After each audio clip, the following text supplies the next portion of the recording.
9 हो गए थे।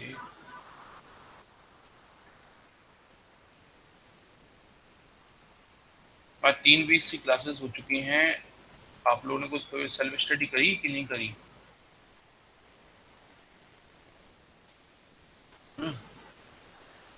करी किसी ने कोई सेल्फ स्टडी थोड़ी बहुत?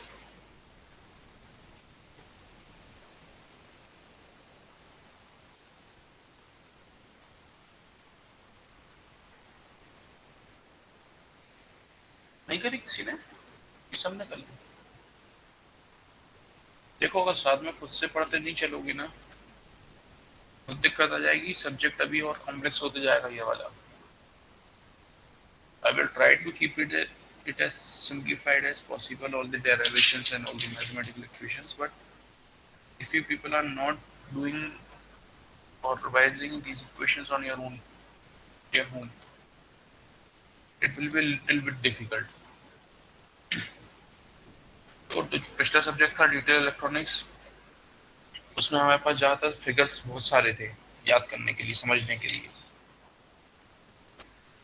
ये फिगर वगैरह अगर बना दिए हैं तो काम चल जाएगा और अपने को थ्योरी लिखने में हेल्प हो जाएगी, या उसके कंसेप्ट समझने में हेल्प हो जाएगी। तो एमसीक्यू सॉल्व करने तो आराम से हो जाए। पर यहाँ पर डेरिवेशंस हैं, इक्वेशंस हैं, बहुत सारी कॉन्सेप्ट्स हैं, इनकी सेल्फ स्टडी कर लो।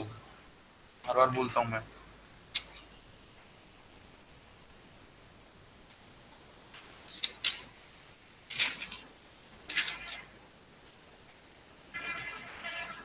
Okay, I think let's begin. Let me share my screen. 31 है।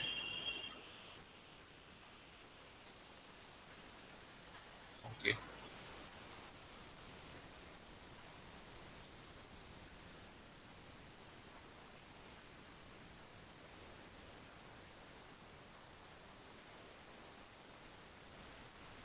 Please confirm me my screen is visible.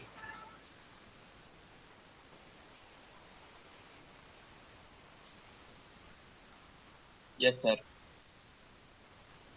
Okay, so we have conducted first lecture on 8 February and it is nearly 1 month। देखिए, 1 महीना होने आ रहा है, 4th week चल रहा है, 4th week की स्टार्टिंग है। तो बस सेल्फ स्टडी कर दो, मैं हर बार रिमाइंड कराता हूँ। ठीक है, ओके। सो अभी तक हमने लास्ट वीक में जो टॉपिक डिस्कस किए थे मॉसफेट को लेके, ठीक है, तो उसमें हमने एक बहुत ही वो किया था, मैथमेटिकल डेरिवेशन किसका, यूजिंग जीसीए मेथड किया था, ग्रेजुअल चैनल अप्रोक्सीमेशन,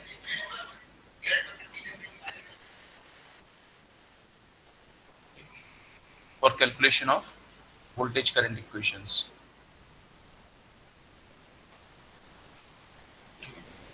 हमने इक्वेशन डेराइव की आईडी की, ID equals to mu N C O X by 2 W I L V G S minus V T, और क्या था,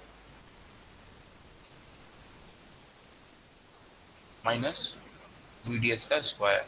ठीक है, ये किसकी थी, हमारी लीनियर की थी। और सेचुरेशन के लिए क्या थी, U N C U X by 2 W I L. Saturation में क्या हो रहा था, जिस V D S is equal to V G S minus V T. ये हो गया था मेरा equation, V G S minus V T का स्क्वायर। अच्छा, कोई मेरे को ये थोड़ा सा रिवाइज करा सकता है कि ये जो चेंज हो रहा है, ये जो हम यहाँ पे वैल्यू पुट कर रहे हैं, सिंपली अगर मैं एक सिंपल कंपेरिजन देखूँ, मैं पुट कर रहा हूँ V D S is equal to V G S minus V T for saturation. ये मैं क्यों पुट कर रहा हूँ? मैं कंक्लूजन पे कैसा है कि we G S minus V T हो जाएगा वी डी एस। इस इक्वेशन में वैल्यू पुट करूँ।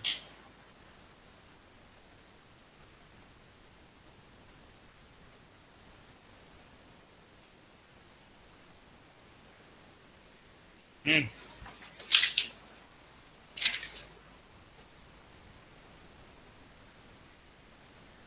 एनीवन?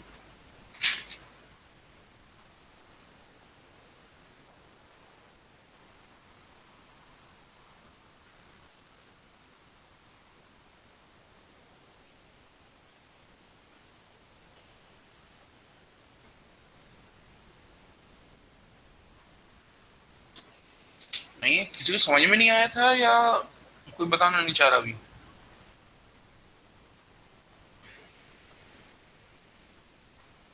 माइक ऑन है मेरा। हम्म।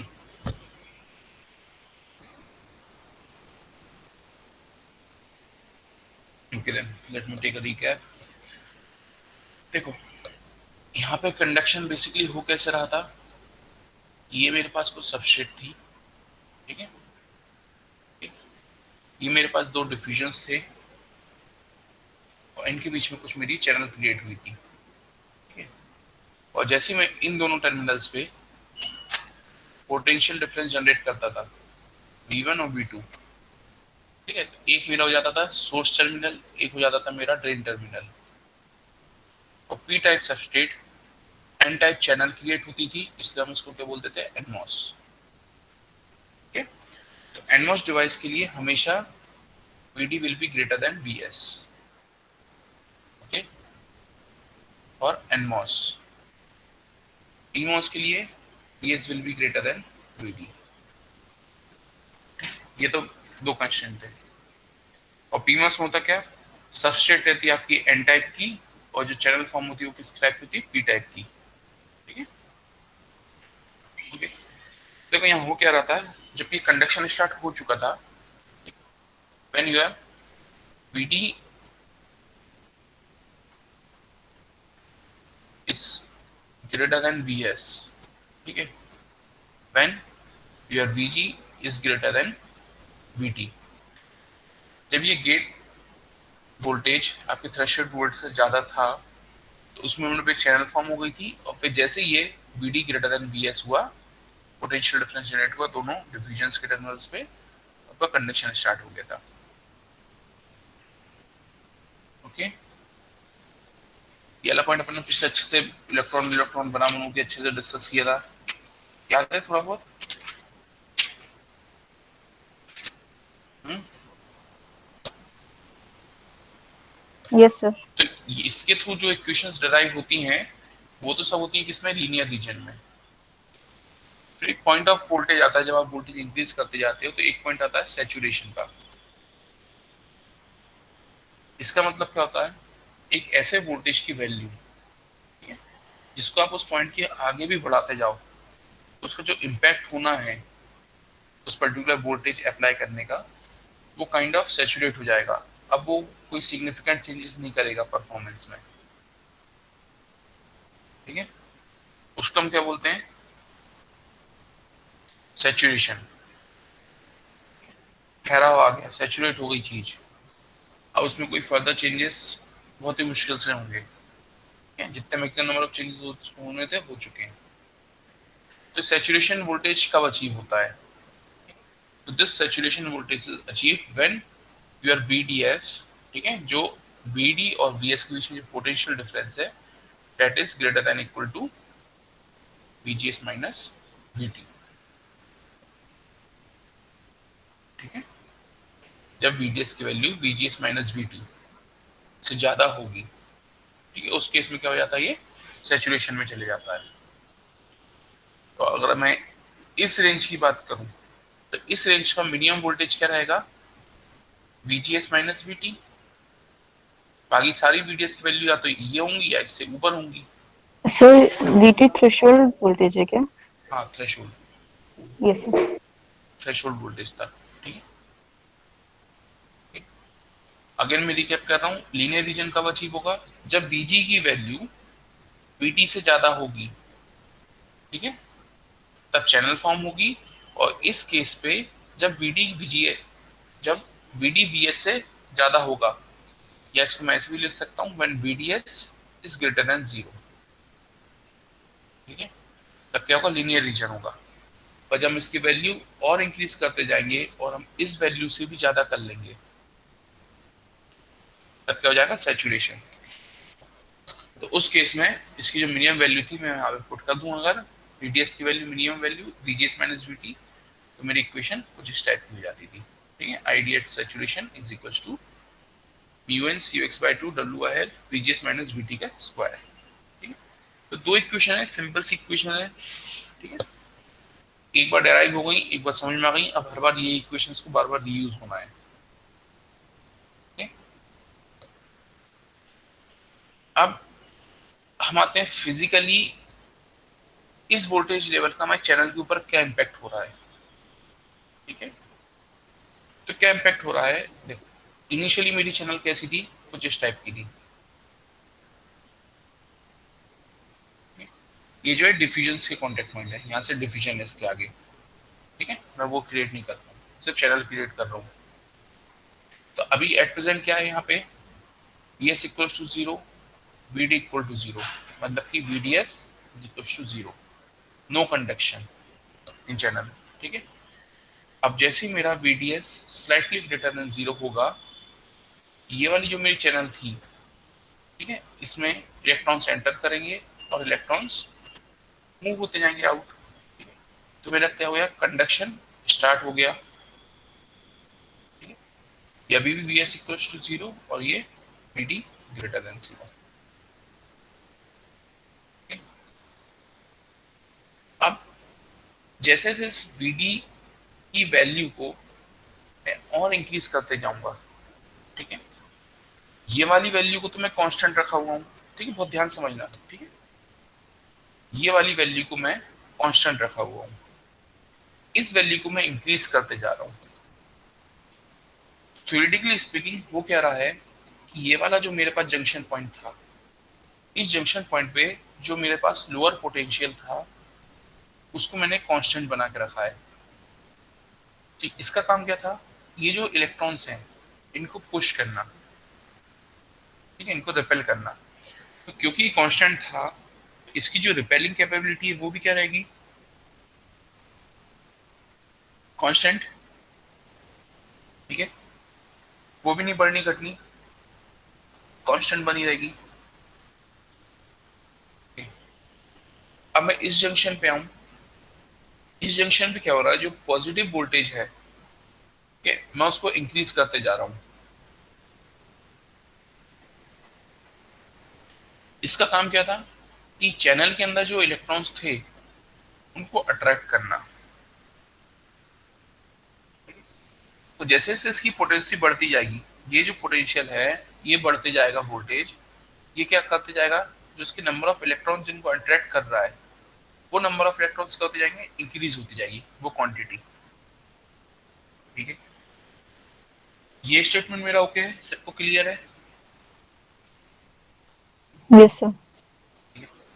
अ, किसी को इस स्टेटमेंट किसी को डाउट तो नहीं होना चाहिए। ठीक है, नेगेटिव रिपेल कर रहा था पर वो कांस्टेंट बना हुआ है, तो जितने स्टार्टिंग से रिपेल कर रहा है उतने ही रिपेल कर रहा है, पर पॉजिटिव वाला हमने इंक्रीज कर दिया तो उसकी जो अट्रैक्शन कैपेबिलिटी वो इंक्रीज हो गई।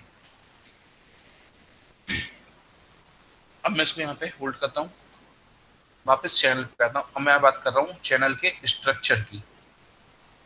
चैनल में क्या है आपके, मान लो ये आपके 10 इलेक्ट्रॉन्स थे। ठीक है,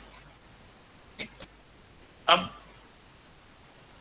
यहाँ से जितना इसमें इनपुट हो रहा है, ओके, जितना इनपुट हो रहा है और जो इसका आउटपुट हो रहा है, ठीक है, now output is greater then input, तो क्या होगा, नंबर ऑफ इलेक्ट्रॉन्स के साथ क्या होगा इस रीजन में। फॉर एग्जांपल मान लो एक इलेक्ट्रॉन एंटर कर रहा है और प्रोपोर्शनली स्पीकिंग सपोज दो इलेक्ट्रॉन लीव कर रहे हैं, तो क्या होगा, इस चैनल के साथ क्या होगा, वेट डिक्रीज होगी, क्या डिक्रीज होगी। नंबर ऑफ इलेक्ट्रॉन्स इस चैनल में डिक्रीज ठीक होते है, हाँ, जाएंगे। चलो मैं अगर टाइम इंस्टेंट लेता हूँ 1, ठीक है, तो एक सेकंड बाद क्या होगा मेरे चैनल के साथ, 1 2 3 4 5, 1 2 3 4, सिर्फ कितने 9 इलेक्ट्रॉन बचेंगे, एक आया दो गए, एक आया मतलब 10, दो गए मतलब कि 9।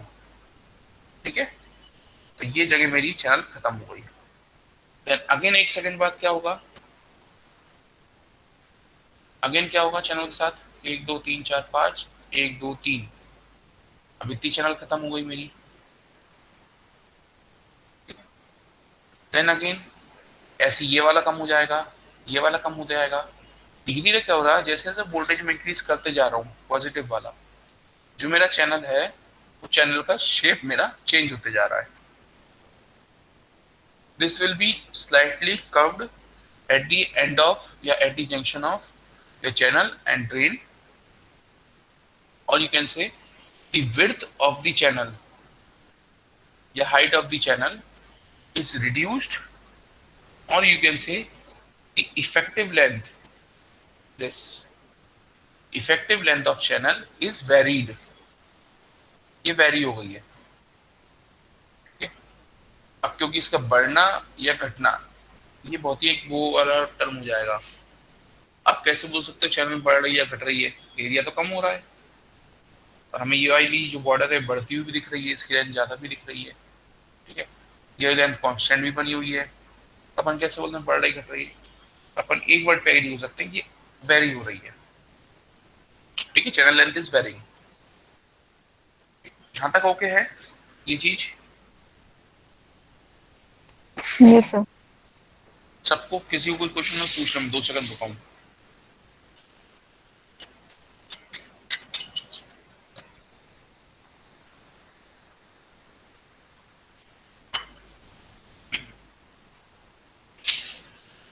ओके, तो एक पर्टिकुलर पॉइंट ऑफ वोल्टेज, ठीक है, when your VD becomes in saturation region, VD become your VD set, ठीक है, जो कि किसके इक्वल होता है, योर VG माइनस VT। ठीक है, अभी तक हम इस वैल्यू से सब कोई कंपेरिजन नहीं कर रहे थे, उसका कंपेरिजन सिर्फ VD का कंपेरिजन सिर्फ VS हो रहा था, और अब उस पोटेंशियल डिफरेंस का कंपेरिजन जो आप गेट पे जो अप्लाई कर रहे हो पोटेंशियल डिफरेंस उससे भी होने लगा है। ठीक है, ओके, इस पॉइंट पे क्या होगा, आपकी चैनल कुछ ऐसी हो जाएगी। ये मेरे पास जंक्शन पॉइंट्स थे, तो ये जो पॉइंट होता है, ठीक है, ये पॉइंट ऑफ कांटेक्ट है, इस पॉइंट को हम बोल देते हैं, या इस पॉइंट के वोल्टेज को हम बोल देते हैं पिंच ऑफ वोल्टेज। यहां से जो हमारा वोल्टेज है, जो हमें चैनल है, वो पिंच ऑफ हो जाती है। This is pinch off point, तो this is a pinch off voltage. ठीक है,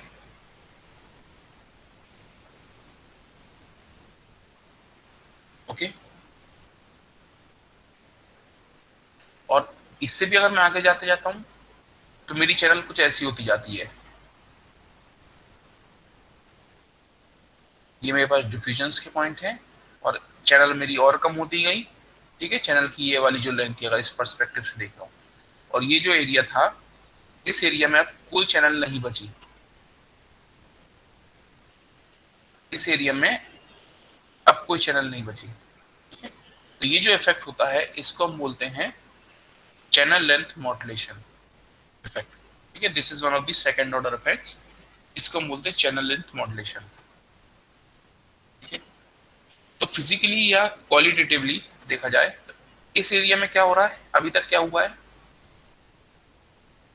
अभी तक हमने कैसी बात करी, वोल्टेज के टर्म्स में बात की। ठीक है, क्या इम्पैक्ट हो रहा था। अब हम बात कर रहे हैं कि इस एरिया में क्या हो रहा है। अभी तक तो इस एरिया की परफॉर्मेंस देख ली हमने, अब इस एरिया में क्या हो रहा है क्वालिटेटिवली स्पीकिंग।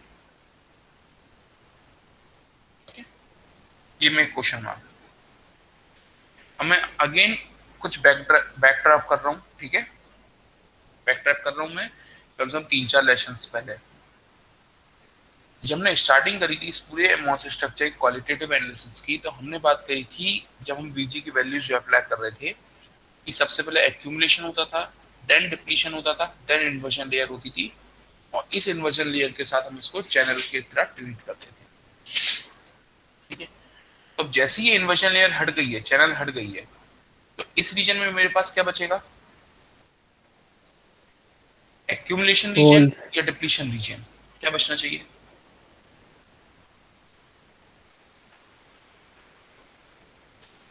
एक्यूमुलेशन।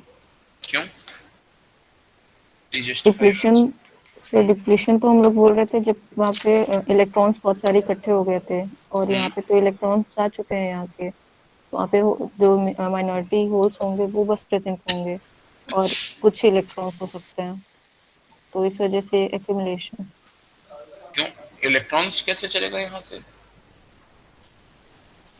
मतलब उनकी डेंसिटी कम हो गई है वहाँ पे।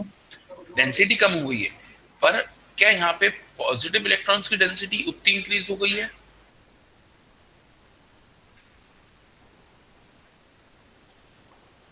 देखो, पॉजिटिव इलेक्ट्रॉन की डेंसिटी कब इंक्रीज हो रही थी? जब वीएस और वीडी के बीच का पोटेंशियल डिफरेंस भी जीरो चल रहा था, उस समय हम एक्यूमुलेशन की बात कर रहे थे। ठीक है, अगर एक काइंड ऑफ ट्रिक से अगर ध्यान रखना होता आपको, तो इसलिए ये पॉइंट बोल रहा हूं मैं। पर इस सिनारियो में वीएस और वीडी पे कुछ ना कुछ पोटेंशियल एग्जिस्ट कर रहा है। ठीक है, या तो ऐसे देख लो, या फिर अगर हम ए के बाद डी पे आए थे, डी से आई पे आए थे, तो अगर आई हटाए तो आई के बाद भी पहले मैं डी पे ही तो जाऊंगा, डायरेक्ट ए पे कैसे चले जाऊंगा? ठीक है, इसलिए यहाँ क्या होगा, यहाँ पे क्रिएट होगा एक depletion region. This will your depletion region. अब डिप्लीशन रीजन में भी क्या है, जो नंबर ऑफ इलेक्ट्रॉन्स है वो बिल्कुल आपके, जो कंसंट्रेशन ऑफ इलेक्ट्रॉन्स था वो थोड़ा सा रिड्यूस हो गया है, but there is still a concentration of electrons. तो आपका जो कंडक्शन है, वो आपका कंडक्शन अभी भी चलता रहेगा, ऑल दो उसकी वैल्यू कुछ चेंज हो गई, उसकी वैल्यू कुछ इंपैक्ट हुई होगी, रिड्यूस हुई होगी कंडक्शन की, जो भी हुआ होगा। ठीक है, या कांस्टेंट हो गई होगी, पर उसकी वैल्यू क्या रहेगी? एग्जिस्ट तो करेगी। ठीक है, और कितनी एग्जिस्ट करेगी? अगर मैं इस चीज को कोरिलेट करूं, जो मैं बोल रहा था कि परफॉर्मेंस चेंज नहीं होती या ये नहीं होता, तो इन इक्वेशंस को देखो दोबारा। यहाँ पे देखो, आप जो परफॉर्मेंस वेरी कर रहे थे वो किसके थ्रू वेरी कर रहे थे? वीडीएस के थ्रू, ड्रेन और सोर्स के वोल्टेज के डिफरेंस पे। ठीक है, पर सैचुरेशन वाले में ड्रेन और सोर्स तो आपने रखा ही नहीं है, और वीजीएस माइनस जो वीटी था, डिफरेंस था, उसको तो आप ऑलरेडी एक कांस्टेंट वोल्टेज दे चुके हो ना वीजीएस पे, गेट पे, तो फंक्शनिंग में लाने के लिए उसको तो आप वेरी कर ही नहीं रहे। ठीक है, तो इस कारण क्या होता है, ये सैचुरेशन में क्या जाता है, कांस्टेंट हो जाता है। तो अगर मैं इसका एक कुछ ग्राफ बनाऊं, मान लो ऐसा कुछ मैं अगर इसका ग्राफ बनाऊं, ठीक है, यहाँ पे वोल्टेज वाले टर्म्स, ठीक है, यहाँ पे करंट वाले टर्म्स, ठीक है, वीआई कैरेक्टरिस्टिक अगर बनाऊं, तो करंट के साथ क्या हो रहा है, सॉरी, करंट यहाँ आएगा, ठीक है, यहाँ पे आएगा वोल्टेज का टर्म। तो जैसे जैसे मैं वीडीएस की वैल्यू इंक्रीज कर रहा था, करंट की वैल्यू भी क्या हो रही थी, लीनियरली मेरी इंक्रीज हो रही थी। It was increasing linearly. अब किसी एक पॉइंट पे आके मैंने क्या किया, उसको कांस्टेंट कर दिया, इसके इक्वल वीजीएस माइनस वीटी के, मान लो ये वाला पॉइंट था। ठीक है, इसके आगे क्या होगा, ये जो लीनियरिटी है ये कांस्टेंट हो जाएगी। ठीक है, ये एरिया मेरा क्या हो जाएगा, कांस्टेंट। इसके बाद मेरी उसकी करंट की परफॉर्मेंस में कोई चेंज नहीं होगा। तो ऐसा फिर क्या बनती है, आईवी कैरेक्टरिस्टिक। ठीक है, इन इक्वेशंस के थ्रू। ओके,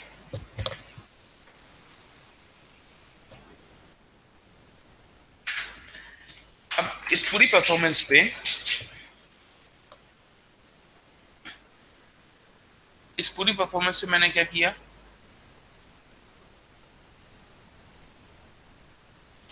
अब मेरे को देखना है इसका क्या इम्पैक्ट होगा।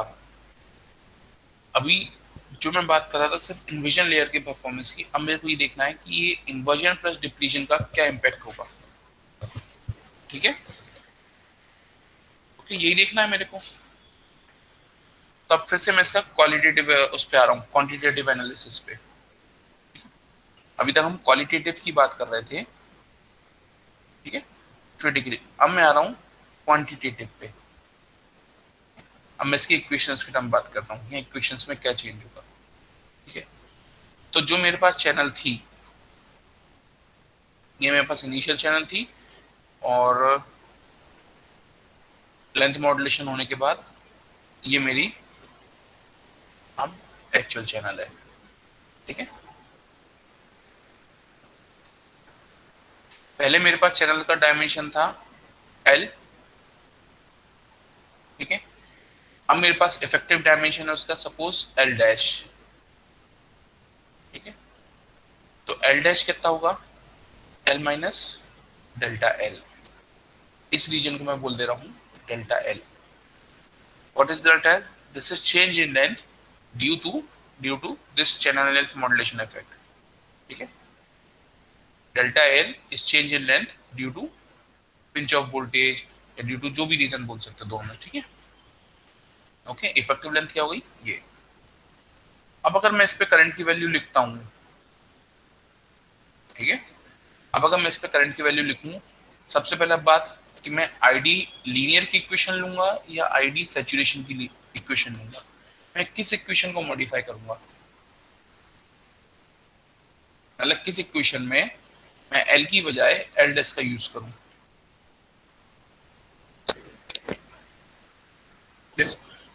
ये इम्पैक्ट हमारा कब हो रहा था,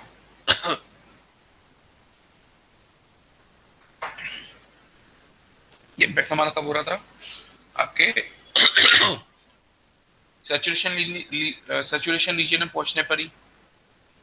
इक्वेशन में हम कौन सी लेंगे, सैचुरेशन वाली, ठीक है, तो मैं लिखता हूं सैचुरेशन वाली इक्वेशन। इनिशियली मेरे पास वो क्या थी, ID saturation is equal to mu N C O X by 2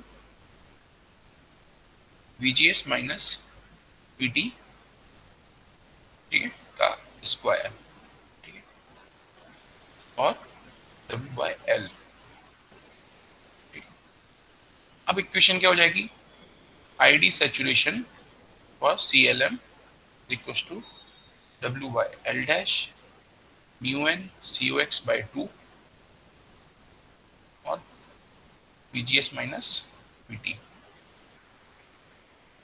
okay, यहां तक ठीक है। अब मैंने क्या किया, ये जो पार्ट था, ठीक है, इस पार्ट को अभी डेरिवेशन के लिए एग्जाम में मत करना, अभी के लिए कई बार बार लिखना ना पड़े मेरे को, ठीक है, मैं इसको बोल रहा हूँ x, ठीक है, तो इक्वेशन है W L dash x। Now W by L dash क्या था, L minus delta L into X, ठीक है, is equal to W by L common लेके 1 minus delta L by L, this is equal to W by L into 1 minus delta L by L into X. अब अगर मैं इस equation को compare करूं इस इक्वेशन से, ठीक है, तो मैं ये लिख सकता हूं ID saturation for CLM is equal to 1 upon 1 minus delta L by L ID saturation. Mathematical manipulation equations का यहां तक ठीक है। Yes sir. यहां से अपन यहां पे आ रहे हैं इस इक्वेशन पे, ठीक था ये पार्ट। अब यहाँ के बाद अपन जो भी चेंजेस कर रहे हैं वो अब इसको जस्टिफाई करने के लिए कर रहे हैं इक्वेशन में कि हम इसका इम्पैक्ट और अच्छे से कैसे दिखा सकते हैं, ठीक है। ओके, नाउ डेल्टा एल का मैग्नीट्यूड क्या रहेगा, what will be delta L magnitude, क्या रहेगा इसका मैग्नीट्यूड,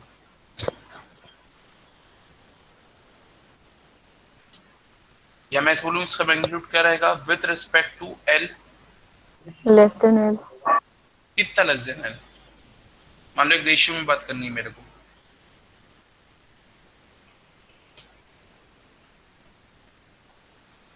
मैं VD सैचुरेशन की वैल्यू कितनी इंक्रीज कर सकता हूं कि ये जो मेरा गैप था, ये वाला जो गैप है, ठीक है, मैं इसको कितना इंक्रीज कर सकता हूँ और कितना इधर लेके जा सकता हूँ मैं इस गैप को।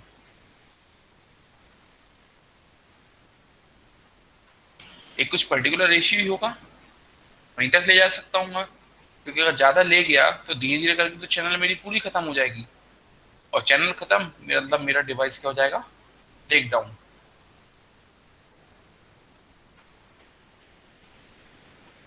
ठीक है, तो मेरे को ब्रेक डाउन तो कराना नहीं है ना, डिवाइस तो खराब नहीं करना ना, एक कुछ सिग्निफिकेंट स्मॉलर पोर्शन। ठीक है, मैं एजम्पशन ले रहा हूं यहाँ पे, let us assume that delta L is very very less than L.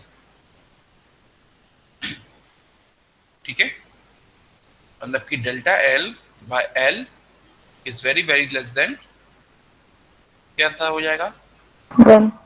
1। मतलब कि क्या है ये, वेरी स्मॉल है, वेरी स्मॉल क्वांटिटी है। ठीक है, और वेरी स्मॉल क्वांटिटी को हम किसके इक्विवेलेंट ले सकते हैं, जीरो के इक्विवेलेंट।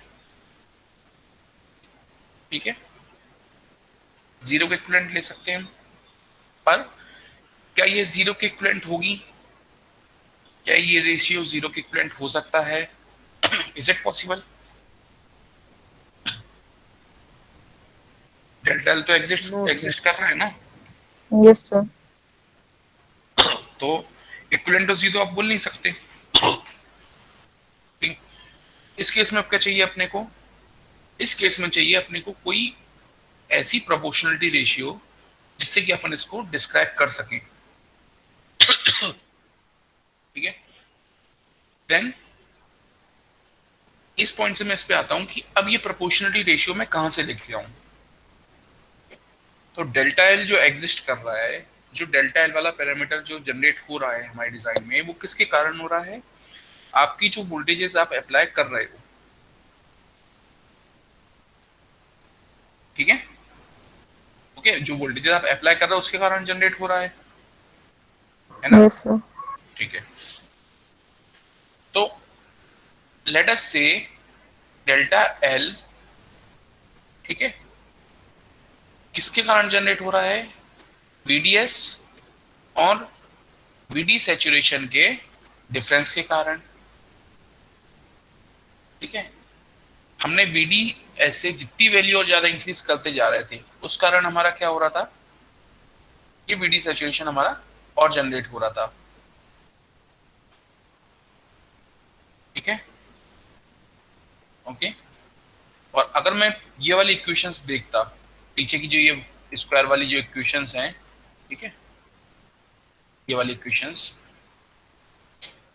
ठीक है, इन दोनों को ध्यान से लेके कंपेयर करूंगा तो मैं कंक्लूजन पे अराइव हो सकता हूं, let's say delta L is proportional to square root of VDS minus VD saturation। ठीक है, ओके, अब अगर मैं इसको और ज्यादा सिंप्लीफाई करने जाऊंगा या और ज्यादा इसमें कुछ और मैं assumptions लूंगा, ठीक है, then I could arrive at that 1 minus delta L by L is proportional to or equivalent to, ठीक है, proportional or equivalent to 1 minus lambda of VDS। हमने इसके इक्विवेलेंट ले लिया।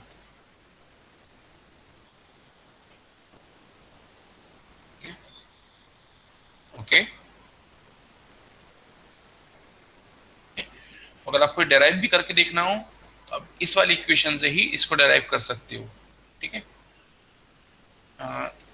लीनियर इक्वेशंस, इस वाली इक्वेशन के थ्रू आप उसको डेराइव करके देख सकते हो आराम से। ठीक है, वीडीएस है और वीटी रहेगा वहां पे। ठीक है, इसके थ्रू आप डेराइव करके देख सकते हो। सर लैम्डा वीडीएस कहाँ से आ गया? हाँ, मैं आ रहा हूँ उस पर भी। ठीक है, अब देखो, ये दोनों मैंने इक्विवेलेंट लिखे हैं। ठीक है, बताइए लैम्डा चीज क्या है। अब इस इक्वेशन को देखो, अपन इस इक्वलिटी पे कहां से अराइव हो रहे थे,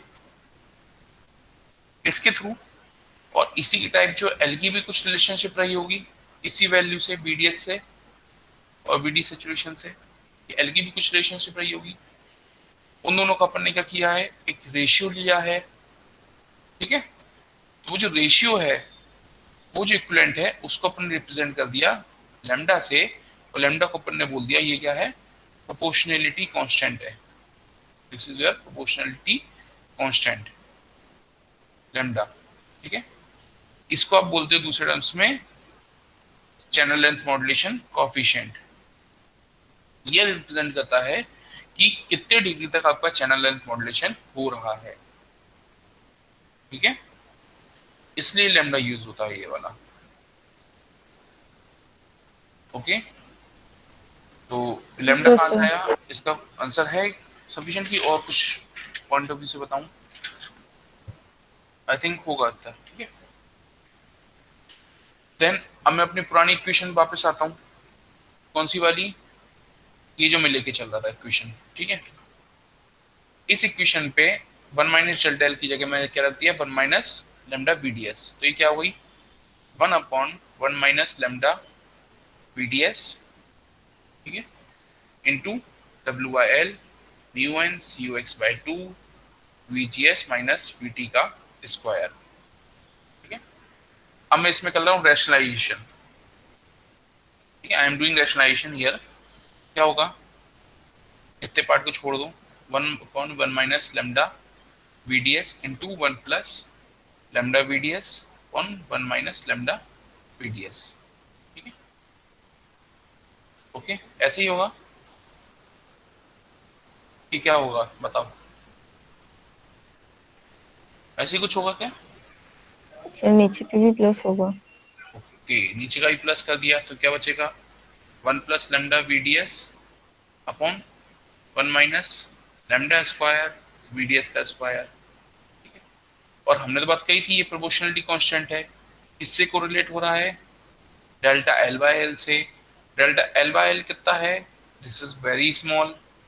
फॉर एग्जाम्पल मान लो ये था 0.00001, इसका भी आपने स्क्वायरिंग कर लिया, ये कितना हो जाएगा 10⁻⁻10। Then now this will be very very very very small. ठीक है, इसको मैंने क्या दे दिया, इक्विवेलेंट टू जीरो। जैसे इक्विवेलेंट टू जीरो हुआ ये क्या हो जाएगा, क्या बचेगा, केवल 1 प्लस लेमडा VDS, और पूरी इक्वेशन क्या हो जाएगी, W by L mu N C U X by 2 VGS minus VT का स्क्वायर। तो this will be your ID saturation region में with consideration of channel length modulation. ठीक है, ये डेरिवेशन आपका अगर अपन 2-3 7 वाले पैटर्न पे चल रहे हैं तो शॉर्ट नोट की तरह लिखने आ सकता है ये वाला। ठीक है,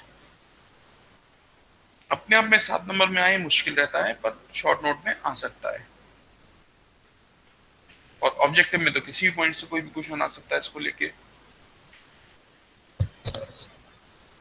okay, now let us come to another second order effect. ठीक है, that is your substrate bias effect.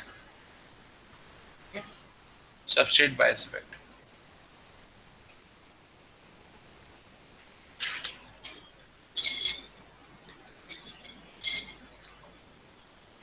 तो सबसे पहले हम सबस्ट्रेट बायस इफेक्ट को देखें, उससे पहले एक छोटा सा कंपैरिजन। अभी जो हमने मेथड देखा, जो इफेक्ट देखा चैनल लेंथ मॉड्यूलेशन का, वो हमारे पे क्यों आ रहा था, क्योंकि हमने VS को रखा था कांस्टेंट और VD को हमने किया था वेरी, इंक्रीज करते जा रहे थे। ठीक है, अब इसमें क्या होगा, इसमें मैं VD को रखूंगा एक किसी पर्टिकुलर कांस्टेंट वैल्यू पे, और मैं VS की वैल्यू को इंक्रीज करते जाऊंगा। ठीक है, या तो इंक्रीज करते जाऊंगा या उसको इंक्रीज करके छोड़ दूंगा, पर उसकी वैल्यू में मैं इंक्रीज करूंगा। और ये इंक्रीज किसके रेस्पेक्ट में होगा, ये मेरा क्वेश्चन है, तुम लोग कोई अगर आंसर देना चाहे तो।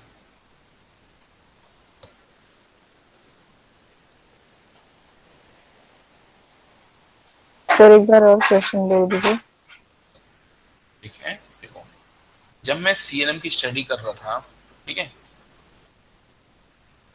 मैं VS और VD को लेके चल रहा था, और मैं VD को इंक्रीज कर रहा था विथ रेस्पेक्ट टू VS। ठीक है, मैं VDS की परफॉर्मेंस से इंक्रीज कर रहा था वोल्टेज वैल्यूज। ठीक है, VS कहाँ था, ग्राउंड वोल्टेज पे था। ठीक है, अब मैं बोल रहा हूं मैं सबस्ट्रेट बायस इफेक्ट के लिए, ठीक है, या इसको आप बॉडी इफेक्ट भी बोलते हो, ठीक है, इसको हम बॉडी इफेक्ट भी बोलते हैं, मेरे को जो VS है इसकी वैल्यू इंक्रीज करना है। तो ये मैं किसकी रेस्पेक्ट में इंक्रीज करूंगा, मैं वीडी के रेस्पेक्ट में इंक्रीज करूं या जो मेरा बॉडी वोल्टेज है उसके रेस्पेक्ट में इंक्रीज करूं?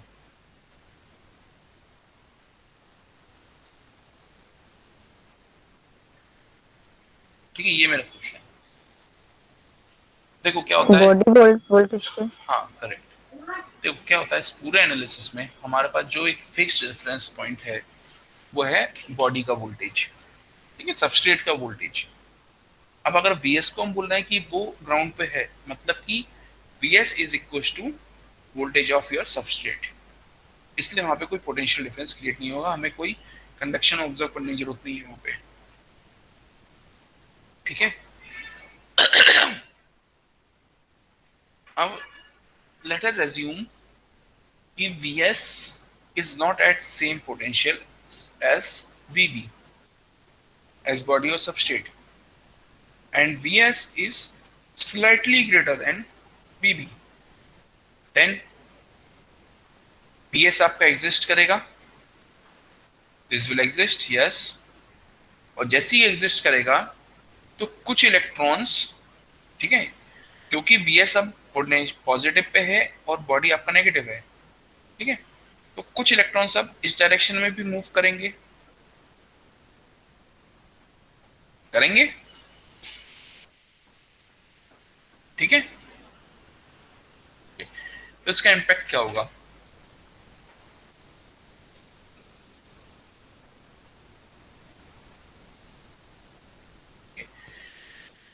एक जो कंडक्शन है वो आपका जो कंडक्शन है वो इस डायरेक्शन में इंक्रीज हो जाएगा, ठीक है। अगर मैं Vs की वैल्यू और इंक्रीज करते जाऊं क्या होता जाएगा, जो कंडक्शन है इलेक्ट्रॉन्स का जो मूवमेंट है, वर्टिकल मूवमेंट है फ्रॉम बॉडी टू सोर्स, वो क्या होता जाएगा, इंक्रीज होते जाएगा,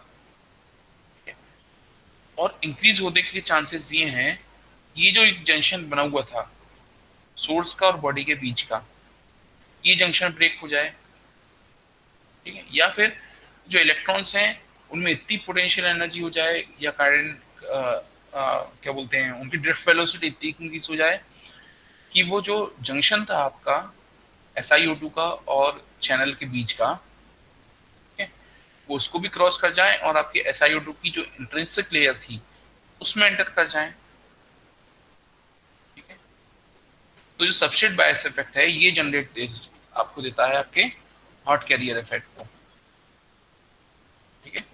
जो इलेक्ट्रॉन्स हैं वो मूव कर जाते हैं आपके किसमें, SiO2 की लेयर में, और अभी तक तो आपके SiO2 की लेयर कैसी थी, इनर्ट थी, उसमें कोई कंडक्शन नहीं था, इंट्रिंसिक वो थी, वो क्या बोलते हैं इंसुलेटिंग लेयर थी, पर अब उसमें मोबाइल चार्ज कैरियर्स आ गए, तो यहाँ पे भी कुछ कंडक्शन होगा, और ये कंडक्शन पूरे सर्किट की परफॉर्मेंस को क्या कर देता है, डिस्टर्ब, ठीक है, और इसको हम बोलते हैं हॉट कैरियर इफेक्ट।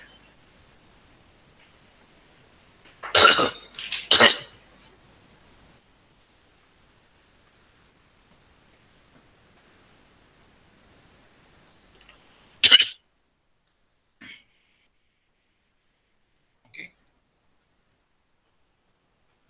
यहाँ तक ठीक है सब, ठीक है, तो ये थे आपके क्या सेकंड ऑर्डर इफेक्ट्स, उनके हमने इक्वेशन कैसे डेराइव करना है, उनके पीछे के लॉजिक क्या है, ठीक है, ये हमने देख लिया जितना जरूरी था, ठीक है। इसके बाद मैं एक्सपेक्ट करता हूँ आप लोगों से, मैं अब एज्यूम तो नहीं कर सकता पर एक्सपेक्ट करता हूँ कि आप लोग इसको स्टडी करोगे और करंट डेज के बाद आपके कुछ ना कुछ क्वेश्चन जनरेट होंगे और आप मेरे से पूछोगे, ठीक है। तो हम लोग 2-5 मिनट का ब्रेक लेते हैं, जिसको फ्रेश होना हो, पानी वानी पीना हो पानी पी लो, दो दो 1 मिनट, फिर अपन नेक्स्ट टॉपिक उठाएंगे, ठीक है। बाकी मैं यहीं हूँ, मेरे हेडफोन भी कनेक्टेड हैं, उस बीच किसी को पूछना पूछ सकता है, हम 2-5 मिनट का ब्रेक ले रहे हैं नेक्स्ट टॉपिक पे जाने से पहले। सर चैनल विड्थ मॉड्यूलेशन में सर जो लैम्डा लिया जा रहा है सर कोफिशिएंट, सर उसकी वैल्यू क्या है सर? उसकी वैल्यू पे अगर तुम डेराइव करने जाओगे तो उसकी वैल्यू डेराइव होगी वही VGS और VSB वगैरह इनके टर्म में, ठीक है। बुक में मेरे ख्याल से टॉपिक नंबर में अगर तुम्हें देख के बताऊं लैम्डा की वैल्यू का,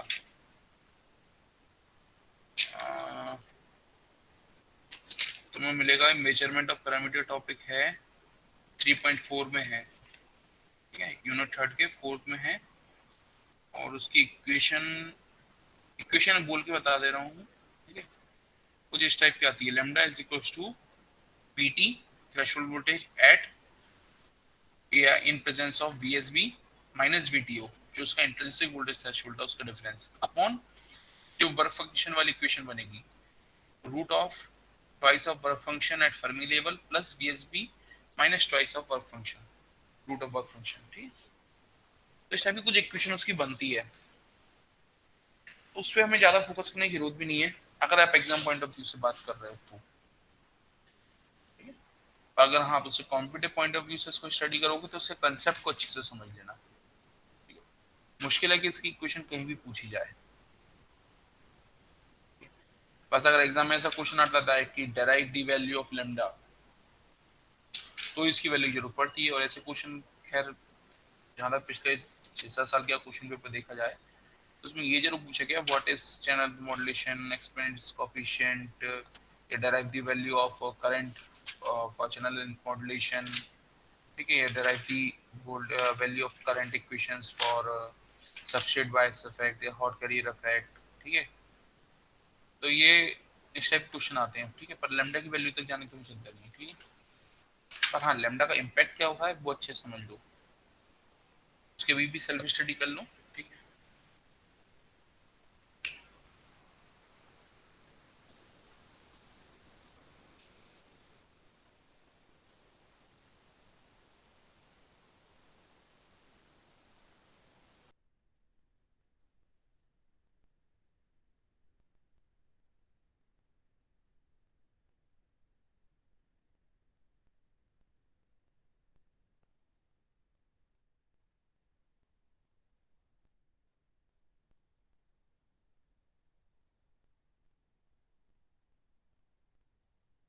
हाँ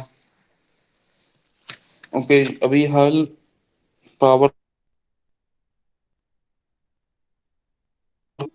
ठीक है, और मैंने शायद पीपीटी सेव भी नहीं की थी। अब मैं मोबाइल डिवाइस से कनेक्ट तो हुआ हूँ, हम लोग 2-5 मिनट देखते हैं, अगर पावर आता है तो ठीक, हम तो क्लास को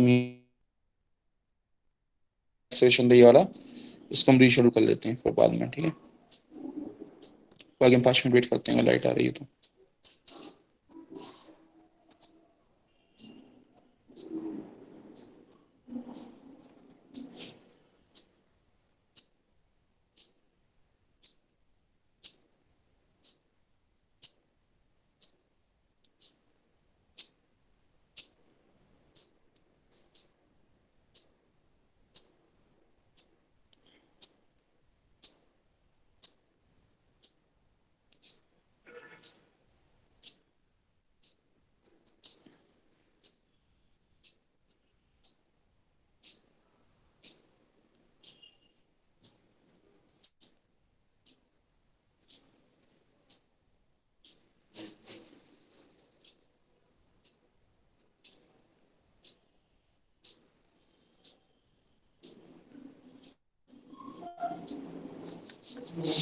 जब तक किसी को कोई क्वेश्चन हो पूछ सकता है मेरे से, जब हम लाइट का वेट कर रहे हैं पावर का। सर सबस्ट्रेट बायस एक और बार आप समझा देते सर। देखो सबस्ट्रेट बायस, पीसी तो है नहीं मेरे पास, पर वर्बली में कोशिश करता हूँ एक बार। देखो सबस्ट्रेट बायस में क्या हो रहा है कि अब हम डिफरेंस देख रहे हैं सोर्स टर्मिनल पे और बॉडी टर्मिनल पे, ठीक है। पर पहली चीज कि इस सिनारियो को देखते हुए भी वीडीएस और वीएससी के बीच में जो पोटेंशियल डिफरेंस था वो कायम रहेगा, ठीक है। हो सकता है पोटेंशियल डिफरेंस कम ज्यादा हो पर वो कायम रहेगा। तो जो कंडक्शन है चैनल में वो तो एग्जिस्ट करेगा,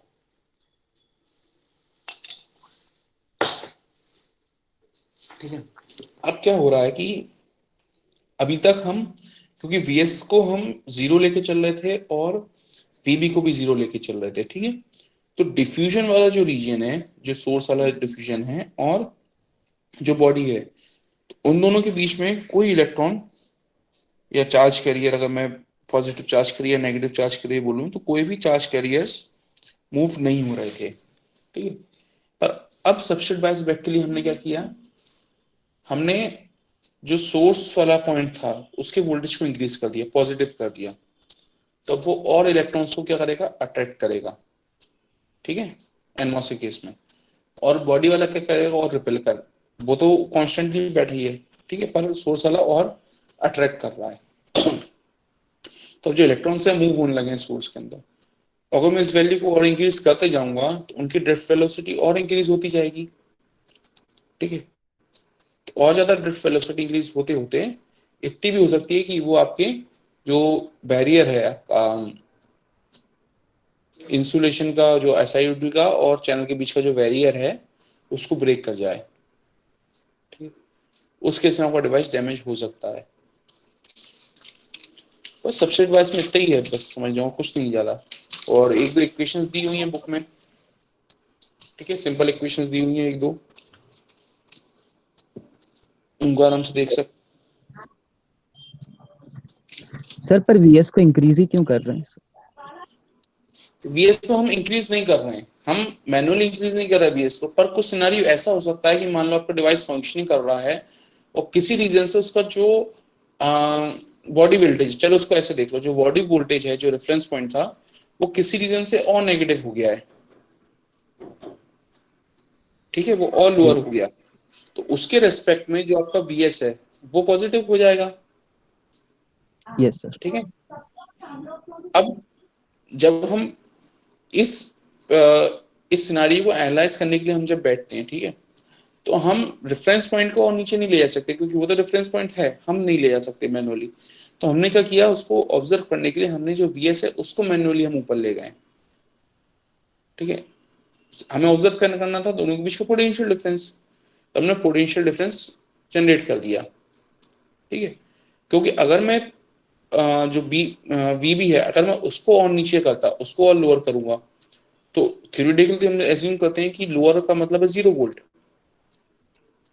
ठीक है, पोटेंशियल डिफरेंस के टर्म में 0 वोल्ट। तो 0 वोल्ट से नीचे मैं क्या ले जाऊं, पोटेंशियल डिफरेंस 0 से नीचे कैसे होगा,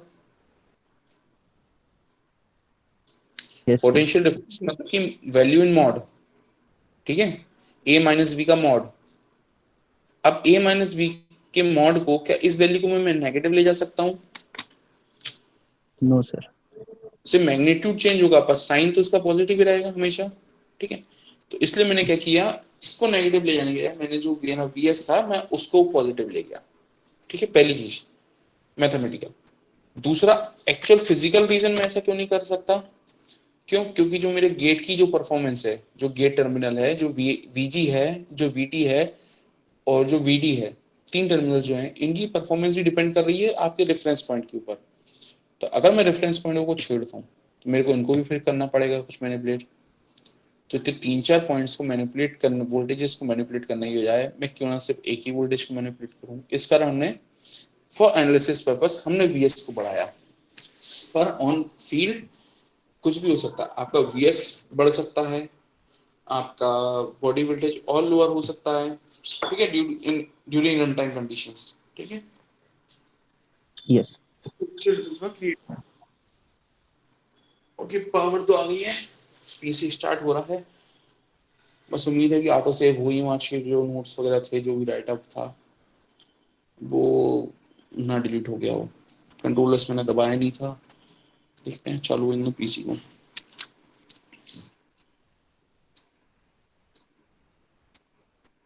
सर बेटा, सर जब ये सीएलएम का अपन देखते हैं, या मतलब नॉर्मल सीएलएम का जो, क्या? सर जैसे मतलब कि जब बीडी अपन इंक्रीज कर रहे हैं तो वहां पे तो भी सर ये सबस्ट्रेट बायस इफेक्ट होगा ना? नहीं, देखो सबस्ट्रेट बायस इफेक्ट, देखो सबस्ट्रेट बायस इफेक्ट है, चैनल लेंथ मॉड्यूलेशन है, मतलब तुम्हारा क्वेश्चन है कि दोनों एक साथ हो सकते हैं, यही। ये सर, क्योंकि अगर वीएस की जगह बीडी अपन इंक्रीज कर रहे हैं जब, तो हम्म, भी तो मतलब वो इंक्रीज हो रहा है, तो बीवी के रिस्पेक्ट में इंक्रीज हो सकता है। देखो, और हाँ ठीक है, मैं समझ गया तुम्हारा क्या क्वेश्चन है, पर उसको एक चीज को देखो, अपन शुरुआत से हमेशा अपन बीटी को पॉजिटिव लेके चल रहे हैं, जबकि इनिशियली अपन ने वीएस को 0 रखा था, रेफरेंस पे रखा था, पर बीटी को अपन शुरुआत से ही पॉजिटिव लेके चल रहे हैं फ्रॉम इनिशियल फेज। तो जो भी इलेक्ट्रॉन्स का मूवमेंट है, ठीक है, वो सब्सिडाइज है, मतलब उस चीज के साथ हम जो स्टडी कर रहे हैं, जो भी हम स्टडी करें, जो भी इलेक्ट्रिक फील्ड जनरेट हो रहा है उसमें, वो उसके साथ हम सब्सिडाइज लेके चल रहे हैं, मतलब उसको हम एज्यूम करते हुए चल रहे हैं, जो भी इम्पैक्ट होगा। और वीएस का चेंज हमने अलग से किया है, ठीक है, this is an add on. इस कारण हम यहाँ पे बात कर रहे हैं सबस्ट्रेट की। के moment of truth, let me open, yes sir. देखते हैं नोट सेव हुए कि नहीं।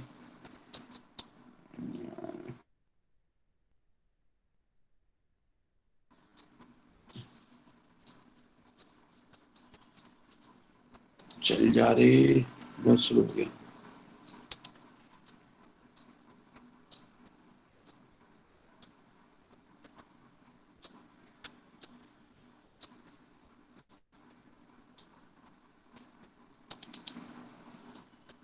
फाइल ओपन करी है मैंने अभी,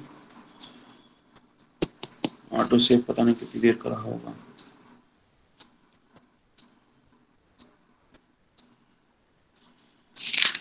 ओके, वैसे नेक्स्ट टॉपिक हम देखेंगे उसका scaling and small geometry effects पे हम देखेंगे,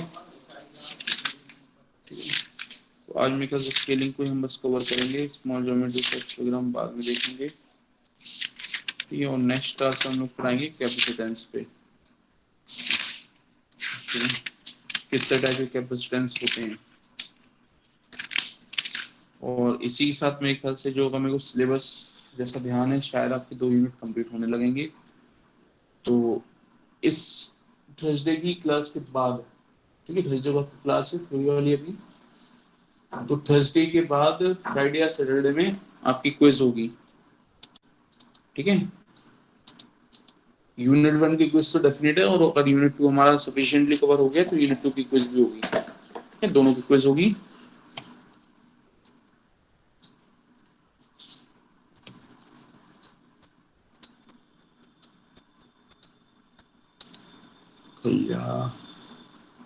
लोडिंग नहीं रहा।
ओके, रिकवरी डॉक्यूमेंट भी हो गया है, मैं उसको सेव कर लूँ पहले से, उधर फिर से कुछ स्लाइड वगैरह जाए। Give me 1 or 2 moments, I will connect from PC again.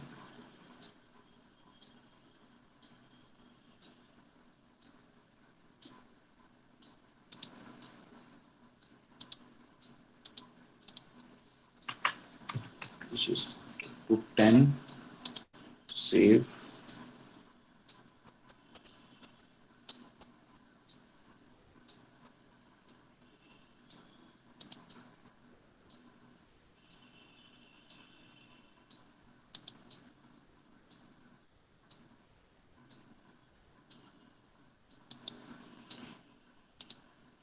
मेरे ख्याल से एक आध स्लाइड थोड़ी सी कम आई है, पर rest of it is there.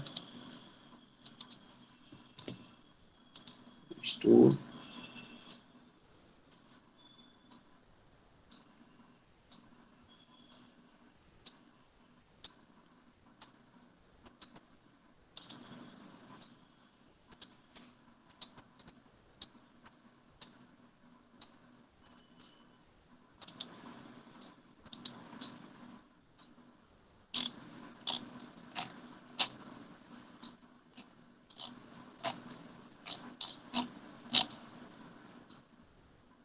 Okay.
जो नेक्स्ट टॉपिक हमें डिस्कस करना था वो था आपका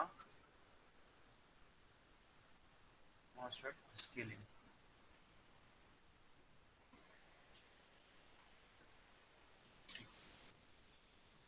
तो सबसे पहले व्हाट इज स्केलिंग? स्केलिंग क्या होती है, इसमें हम करते क्या है, ठीक है, and why should we do scaling, और third point will be how. तो पहले व्हाट एंड व्हाई की बात कर रहे हैं। स्केलिंग क्या है कि आपकी जो भी डिवाइस है, ठीक है, उसकी परफॉर्मेंस को वेरी करने के लिए आप उसके जो फिजिकल पैरामीटर्स हैं या जो उसके वोल्टेज पैरामीटर्स हैं उनको स्केल कर देते हो, ठीक है, उनको रिड्यूस करते हो या उनको इंक्रीज करते हो, ठीक है, मतलब उनको वेरी करते हो। और यहाँ पे स्केलिंग टर्म सिग्निफाई कर रहा है कि सारे पैरामीटर किसी पर्टिकुलर रेशियो में स्केल हो रहा है, पर्टिकुलर रेशियो में वेरी हो रहे हैं, और यहाँ पे उस पैरामीटर को रिप्रेजेंट किया जाता है capital S. Capital S is your scaling factor, ठीक है, and it depends on your feature size. This S depends on your feature size. और फीचर साइज क्या था? हमारी फैब्रिकेशन टेक्नोलॉजी, ठीक है, कि हम जो भी डिवाइस डिजाइन कर रहे हैं हम 7 नैनोमीटर की फीचर टेक्नोलॉजी डिजाइन कर रहे हैं, ये 14 नैनोमीटर पे, ये 22 नैनोमीटर था, या और पहले माइक्रोमीटर्स में चलते थे, ठीक है, वो चीज, वो था हमारी फीचर साइज, ठीक है।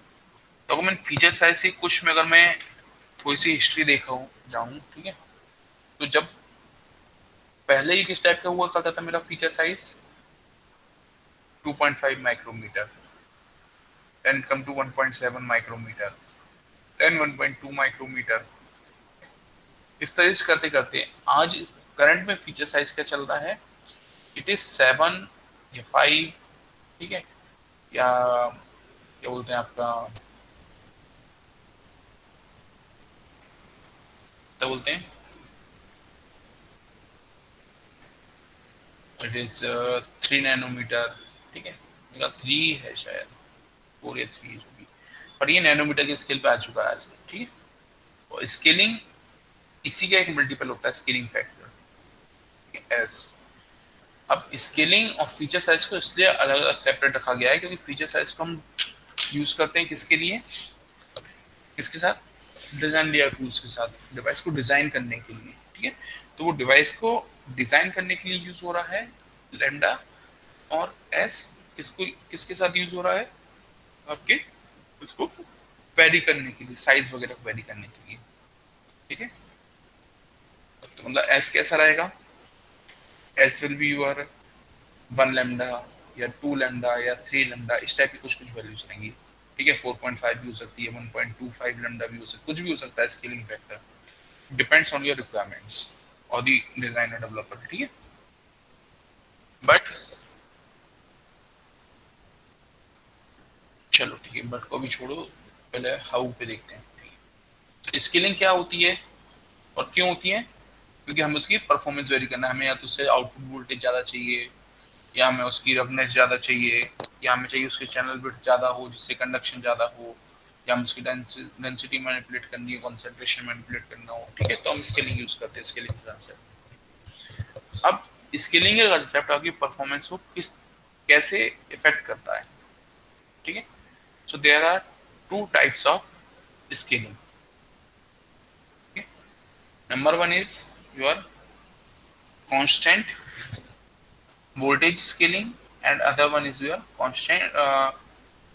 constant field scaling. Okay?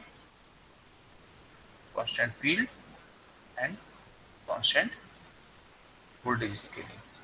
ठीक है। अब ये दो कैटेगराइजेशन कहाँ से आए, पहले तो हम इस पे देखेंगे, फिर इनमें होता क्या है वो देखेंगे।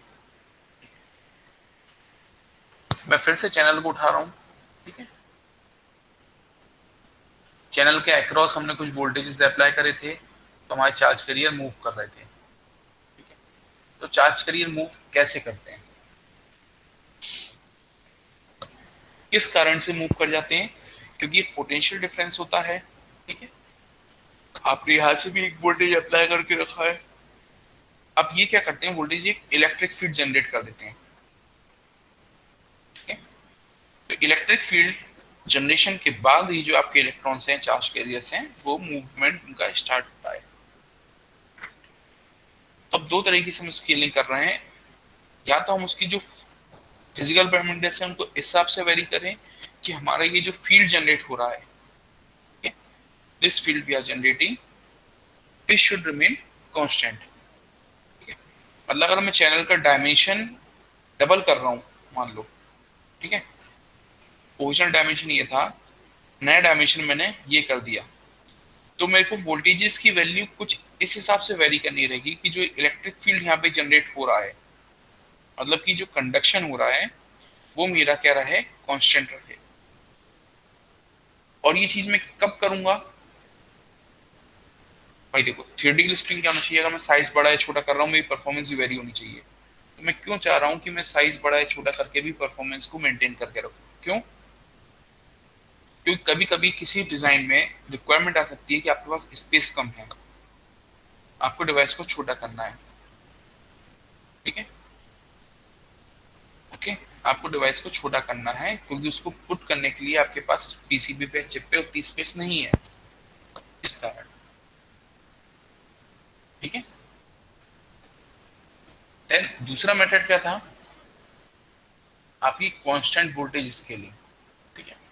तो कभी कभी रिक्वायरमेंट आ सकती है कि आपकी चिप पे नंबर ऑफ कंपोनेंट्स हैं, ठीक है, सब कुछ अलग अलग वोल्टेजेस पे वर्क कर रहे हैं, ये कंपोनेंट सब अलग अलग वोल्टेज पे वर्क कर रहे हैं, तो इन सबके वोल्टेजेस क्या होंगे, एक जो पावर सप्लाई वोल्टेज आ रही होगी उसी के कुछ ना कुछ मल्टीपल होंगे, या मल्टीपल नहीं होगी, मान लीजिए सब 5 वोल्ट पे काम कर रहे हैं। अब आपने अपने मॉसफेट का फिजिकल डायमेंशन कुछ वेरी किया, ठीक है, तो उसमें क्या हो जाएगा, इसकी पावर रिक्वायरमेंट इंक्रीज हो जाएगी।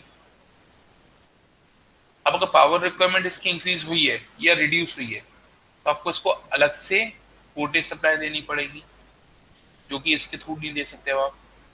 तो आपको क्या करना पड़ेगा, आपको एक अलग से पावर सर्किट लगाना पड़ेगा स्पेसिफिक इस एक कंपोनेंट के लिए, तो ऐसे ही अगर मैं 4-5 कंपोनेंट को वेरी कर दूं तो सबके लिए मेरे को स्पेसिफिक पावर रिक्वायरमेंट पड़ेगी, सबके लिए अलग अलग मेरे को पावर सप्लाई लगानी पड़ेगी। तो ये चीज क्या हो जाएगी, although it will be your optimized process but it will be a little bit hectic, complexity increase हो रही है। इस केस में मैं क्या करता हूँ, कांस्टेंट वोल्टेज के लिए यूज करूंगा। ठीक है, तो दोनों कांस्टेंट फील्ड स्केलिंग और कांस्टेंट वोल्टेज स्केलिंग दोनों का थोड़ा सा ही ब्रीड चीज समझ में आई। पहली बताओ ये कि हम क्या कर रहे थे, क्यों कर रहे थे, थोड़ा सा समझ में आया हल्का सा।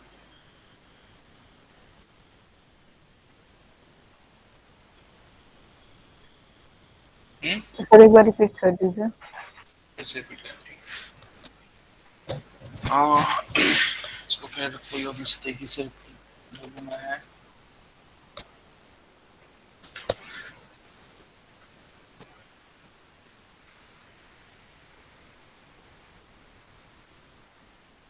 और कैसे बता सकता हूँ,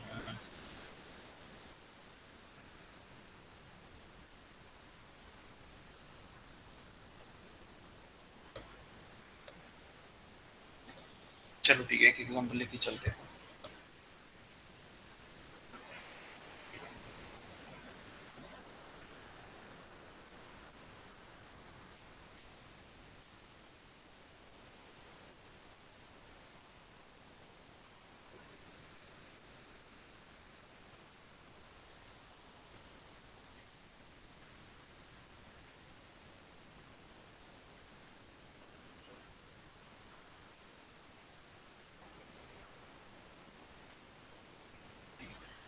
ये मेरे पास एक मॉसफेट का स्ट्रक्चर, ठीक है, ये मेरी सबस्ट्रेट है, these are my diffusions। अभी सोर्स ड्रेन में मैं नहीं डिस्कनेक्ट कर रहा हूँ, डिफ्यूजन बस डिफ्यूजन है, ठीक है।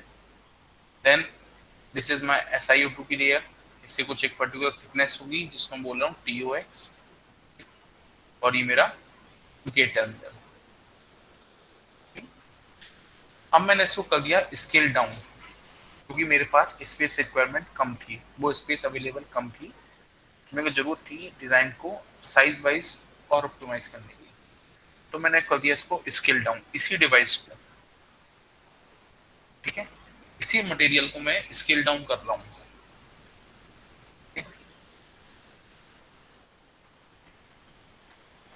जो मटेरियल यहाँ प्रेजेंट है, ध्यान रखना इस वर्ड पे, जो मटेरियल प्रेजेंट है उसी को मैं स्केल डाउन कर रहा हूँ, मतलब कि और कॉम्पैक्ट कर रहा हूँ, ठीक है। तो मान लो नया डिफ्यूजन मेरा हो जाएगा ऐसा, ये मेरी सबस्ट्रेट, ये मेरी ऑक्साइड, ये मेरा गेट। देखो मैंने क्या बोला, जो मटेरियल है मैंने उसी को कॉम्पैक्ट किया। तो जो मटेरियल पहला मेरा वाइट रीजन में था, ठीक है, जितना मटेरियल मेरा पहले वाइट रीजन में था उतने मटेरियल को अब रखने के लिए मेरे पास कितनी स्पेस बची है, suppose S is equal to 1/2, ठीक है, हाफ स्पेस बची। तो इस एरिया में क्या हो जाएगा, जो मेरे पास कंसंट्रेशन है डोपेंट्स का या चार्ज कैरियर का, वो कंसंट्रेशन कैसा हो जाएगा, इट विल डिक्रीज, इंक्रीज और डिक्रीज, मतलब कि जो ND है, नंबर ऑफ डोपेंट पार्टिकल्स हैं, वो इंक्रीज होंगे या डिक्रीज होंगे, डेंसिटी, जो डेंसिटी है वो इंक्रीज होगी या डिक्रीज होगी, बताओ। नंबर ऑफ डोपेंट्स, ऑब्वियसली पहले अगर इतने स्पेस में 10 बैठे थे, अब उन्हीं 10 को मैंने इतने से स्पेस में बिठा दिया, चार्ज डेंसिटी क्या हुई मेरे पास, इंक्रीज हो जाएगी, ठीक है। अब जैसे ही मेरे पास ये इंक्रीज होगी तो क्या होना चाहिए, इसके बीच का जो कंडक्शन है वो भी क्या होना चाहिए, इंक्रीज होना चाहिए, कंडक्शन भी इंक्रीज होना चाहिए। अब कंडक्शन भी मेरा क्या हो जाएगा, इंक्रीज हो जाएगा, होएगा कि नहीं। अगर मैं नंबर ऑफ चार्ज के लिए इंक्रीज कर रहा हूँ तो मेरा कंडक्शन में इंक्रीज होगा, और होना ही चाहिए, होगा भी, ठीक है। पर मेरा इनिशियल टारगेट क्या चल रहा था, मेरे को एरिया सेव करना था, कीपिंग द परफॉर्मेंस इंटैक्ट, इस केस में मैं क्या करूंगा कि मेरे पास जो वोल्टेजेस हैं जिनसे मैं इसकी परफॉर्मेंस कंट्रोल कर सकता हूं, मैं उन वोल्टेजेस को भी स्केल डाउन कर दूंगा। ठीक है, I will scale down this voltages also. तो ये जो इलेक्ट्रिक फील्ड जनरेट हो रही थी इन्हीं वोल्टेजेस के कारण जनरेट हो रही थी। तो जैसे ही मैं इनको स्केल डाउन करूंगा तो इलेक्ट्रिक फील्ड भी वापस क्या हो जाएगी, स्केल डाउन हो जाएगी। ठीक, कंडक्टिविटी भी स्केल डाउन हो जाएगी। तो जो मेरा ओवरऑल कंडक्शन है वो मेरा पहले जैसा हो जाएगा कि जब मेरे पास S1 था और जब मेरे पास S इक्वल टू 1/2 हो गया, स्केल हाफ कर दिया, इसके बाद भी जो मेरे पास कंडक्टिविटी है वो क्या हो जाएगी, कांस्टेंट हो जाएगी। ठीक है, ओके। Yes sir. ये थोड़ा सा क्लियर है कि कैसे कंडक्टिविटी इंक्रीज हो रही थी और उस इंक्रीज को नेगेट करने के लिए हमने क्या किया, वोल्टेजेस को, वोल्टेज लेवल्स को हमने क्या करा, डाउन कर दिया।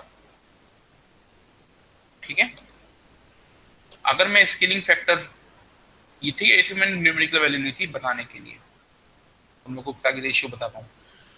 अब अगर मैं बोल रहा हूं now I'm speaking, now I'm saying that S is equals to 2, ठीक है, S is equals to 2, scaling factor 2 है, और कर क्या रहा हूँ उस स्केलिंग फैक्टर के साथ मैं डिवाइस को स्केल डाउन कर रहा हूँ। ठीक है, I M scaling down the device. ठीक है, तो मेरे पास जो एल न्यू बनेगा या विड्थ न्यू बनेगा, ठीक है, जो थिकनेस न्यू बनेगी TOX, ठीक है, जो नई थिकनेस होगी WL LN TOX डैश, ठीक है, और इसके कारण जो मेरे पास डेप्थ होगी, कौन सी, ये वाली, ठीक है, जंक्शन की जो डेप्थ होगी, ठीक है, इसको मैं रिप्रेजेंट कर रहा हूँ XJ से, ये सब क्या हो जाएंगे मेरे पास, रिड्यूस हो जाएंगे with a factor of S। मतलब क्या हो जाएंगे, L/S, W/S, TOX/S और XJ/S।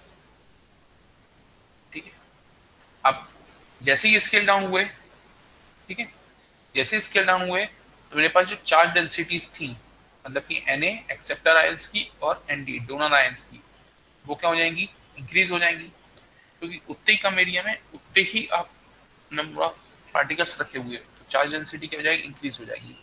मतलब ये क्या हो जाएगी, bye factor of S, Na into S, Nd into S। अब जैसे ही चार्ज इंटेंसिटी इंक्रीज हो रही थी, डेंसिटी, तो मेरा जो इलेक्ट्रिक फील्ड था वो भी क्या हो रहा था, मेरा इंक्रीज हो रहा था। उसको नेगेट करने के लिए मैंने क्या किया, जो मेरे पास वोल्टेजेस थे, कंट्रोलिंग वोल्टेजेस थे, ठीक है? अब कंट्रोलिंग वोल्टेज में Vs तो मैं रेफरेंस पॉइंट पे रखता हूँ, मतलब वेरी में किसको करता हूँ, Vd को, ठीक है, ताकि Vds मेरा वेरी हो सके। तो जो मेरे पास कंट्रोलिंग वोल्टेज है Vd और Vs, ओ सॉरी Vg, इनको मैं क्या करूंगा, इनको रिड्यूस कर दूंगा, ताकि ये जो इम्पैक्ट पड़ रहा था चार्ज डेंसिटी इंक्रीज होने के कारण वो मेरा नेगेट हो पाए। ठीक है, ये क्या हो जाएंगे मेरे पास, Vd/S और Vg/S। ठीक है, ये ओके है। Yes sir. अब अगर मेरे पास से Vg और Vd को मैं रिड्यूस कर रहा हूँ, बचा कौन सा मेरे पास, थ्रेशोल्ड वोल्टेज, क्योंकि मटेरियल मेरा रिड्यूस हो रहा है तो थ्रेशोल्ड वोल्टेज ही मेरा क्या होगा, साइज से रिड्यूस हो रहा है तो थ्रेशोल्ड वोल्टेज भी रिड्यूस होगा, ये भी क्या हो जाएगा, Vd/S। चाहो तो इसको ना भी लो, पर इन दोनों को हमें लिखना पड़ेगा, ठीक है, जब एक्सप्लेन करोगे। तो ये तो थे डायमेंशन डिक्रीज करने पे कैसे इलेक्ट्रिक फील्ड को कांस्टेंट रखने के लिए मैंने वोल्टेज को वेरी किया। ये तो चीज ऑटोमेटिक हो रही थी, ये हमने करी, ये ऑटोमेटिक हो रही थी, उसके बाद जो इम्पैक्ट होता उसको नेगेट करने के लिए हमें ये करना पड़ा। अब अगर मैं देखूं करंट पे क्या इम्पैक्ट होगा, आईडी पे क्या इम्पैक्ट होगा इसका, तो आईडी की इक्वेशन क्या होती थी, μn Cox/2 W/L price of VGS minus VT minus VDS का स्क्वायर। तो म्यूएन तो क्या था, कंडक्टिविटी थी, ठीक है, तो म्यूएन को ऐसे ही छोड़ो। CUX के साथ क्या होगा? What is CUX? ठीक है, तो CUX कुछ नहीं, CUX होता है आपकी permittivity upon thickness of capacitor. ठीक है, एक रिलेशन ये भी होता है। तो थिकनेस ऑफ कैपेसिटर या जो हमारी SiO2 की लेयर थी वो क्या हो रही थी, डिवाइड बाय S। तो न्यू CUX मेरा कितना हो जाता, S इंटू प्रीवियस CUX। तो यहाँ पे एक S का मल्टीप्लीकेशन हो गया बाय 2। W क्या हो रहा था, डिवाइड बाय S, L भी डिवाइड बाय S, तो दोनों के वो डिनोमिनेटर कैंसिल आउट, ये W by L twice of. अब क्या होगा, यहाँ से कितना बचेगा?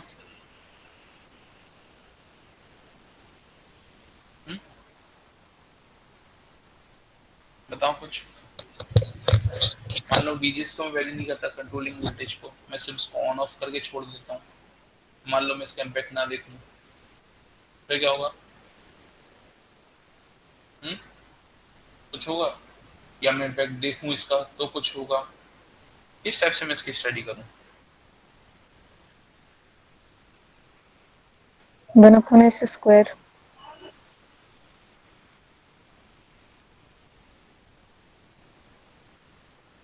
मतलब कि VGS बाय S यहाँ से आएगा, VT बाय S यहाँ से आएगा, VDS बाय S यहाँ से, देन VDS स्क्वायर का S स्क्वायर यहाँ से। तो ले देखिए इस पूरी इक्वेशन को अगर मैं देखूं तो S का जो रिमाइंडर है वो मेरे पास क्या बचेगा, 1/s, और मेरे पास करंट की पुरानी इक्वेशन। ठीक है, मतलब कि करंट में क्या चेंजेस होगा, करंट भी मेरा क्या हो जाएगा, रिड्यूस। जैसे वोल्टेज को रिड्यूस करना पड़ रहा था, करंट भी क्या हो जाएगा मेरे पास, reduce by factor of S। ठीक है, देन बात आती पावर की। Power is equals to V into I. तो ये क्या था, V बाय S हो रहा था, ये भी क्या हो रहा था, I बाय S हो रहा था। पावर कितना हो जाएगा, S स्क्वायर से रिड्यूस हो जाएगा। ठीक है, अगर मैं पावर डेंसिटी के लिए बात करूं, पावर डेंसिटी क्या होती है, power per unit area. Area के साथ क्या हो रहा है, अगर मैं केवल एरिया को देखूं, एरिया के साथ क्या हो रहा है,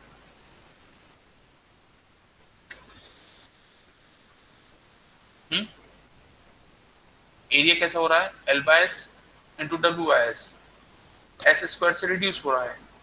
ठीक है, पावर डेंसिटी क्या हो जाएगी पूरी,